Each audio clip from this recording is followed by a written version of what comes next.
형백은 그대와 원수로 지내는 가문이 아닌가. 그런데 해오는 맞으러 나오면서 활시울을 당겨서 그에게 화살을 쏘았습니다. 안녕하십니까? 오늘은 조무와 해호의 인재 추천이라는 주제입니다. 중모 지방의 현령이 공석인 상태로 있었습니다. 진평공이 조무에게 묻기를 중모는 진나라의 요충지이며 한단으로 들어가는 관문에 해당하는 중요한 장소요. 과인은 우수한 관리를 그곳에 파견하여야 할 것인데 누가 가장 적당한 인물이겠소? 하고 조무에게 물었습니다. 형백의 아들이 가장 적합합니다. 그러자 평공은 형백은 그대와 원수로 지내는 가문이 아닌가 하고 깜짝 놀랐습니다. 그러자 조무는 주군을 위해서 국사를 논하는데 사적인 은원관계가 개입할 수는 없는 것입니다. 하고 말하였습니다.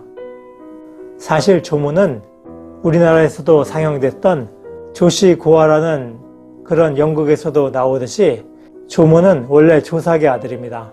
근데 조삭이 원수들에 의해서 모함을 받고 일적이 멸족을 당했는데 그의 유일한 혈육인 조무를 구하기 위해서 그의 친구들과 부하들이 그를 위해서 목숨을 희생합니다. 그래서 나중에 결국에는 복수를 하게 되는데 복수를 하고 복권을 하게 됩니다. 그런 일대기가 조시고아라는 작품에 나오게 되는데 그 주인공에 해당하는 사람이 바로 조무입니다. 이는 춘추시대의 4대 비극 중의 하나라고 꼽히고 있는 그런 사건이기도 합니다.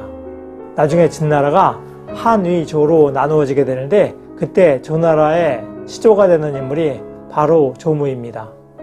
한편 평공은 또 묻기를 중부의 담당관은 누구를 선임하는 것이 가장 적당한가?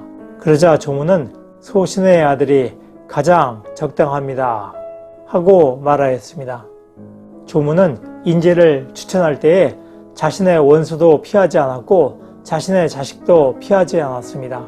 그만큼 공평무사하게 인재를 추천했습니다. 조무가 평공에게 46명의 인재를 추천했는데 조무가 세상을 떠났을 때 그들이 모두 조문을 왔습니다. 그런데 그들 중에서 조무와 특별하게 친분이 있었던 인물은 거의 없었습니다. 평공이 숙향에게 진나라의 대신 중에서 누가 가장 현명한가 하고 물었습니다.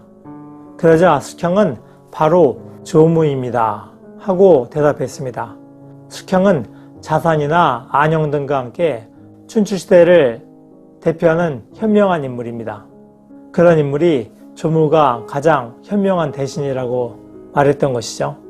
평공이 그 이유를 묻자 조무는 서 있을 때 옷도 지탱하지 못할 정도로 약해 보이고 입을 벌릴 줄도 모르는 사람처럼 눌변입니다. 하지만 그가 몇십 명을 추천하였는데 그들로 하여금 모두 자신의 뜻을 펼칠 수 있게 만들어 주었고 국가의 융성이 그들의 역량에 근거한 것입니다. 이로써 조무가 가장 현명한 신하였다고 말했던 것입니다. 하고 대답했습니다. 한편 해오가 조간자에게 자신과 원수인 사람을 재상으로 추천하였습니다. 그러니까 추천을 받았던 그 인물은 해오가 자신에 대한 원한을 풀었다고 생각해서 살해하고자 해오를 방문했습니다. 그런데 해오는 맞으러 나오면서 활시울을 당겨서 그에게 화살을 쏘았습니다. 그러면서 하는 말이 너를 추천한 것은 공적인 행동일 뿐이다. 너라면은 맡은 바 임무를 잘 수행할 것으로 생각하여 왕에게 너를 추천했다. 그러나 원한을 품은 것은 사적인 일이며 그대를 미워하는 마음에는 변함이 없으니 썩 물러가라 하고 소리쳤습니다. 이는 한비자의 외저설에 나오는 이야기입니다. 내가 미워하는 사람이라도 무조건 단점만 있는 것은 아닙니다. 공적인 일을 수행하는 사람이라면 사적인 이해관계를 벗어나서 객관적으로 사람을 평가하고 인재를 기용하고 추천하여야 할 것입니다.